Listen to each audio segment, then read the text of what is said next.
Magandang araw po. Nandito po ako ngayon sa aking pinagmamalaking trabaho sa araw-araw sa aking buhay. Ito po ang aking gagawin. Lahat po yan. Hanggang doon para...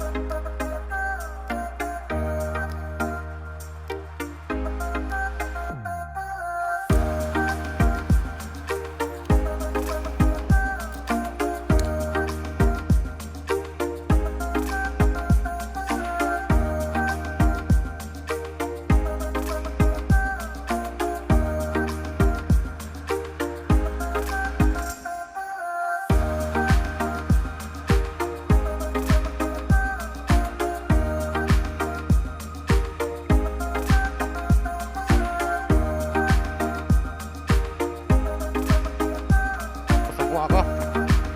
Yan, tinapos ko na. Ganito.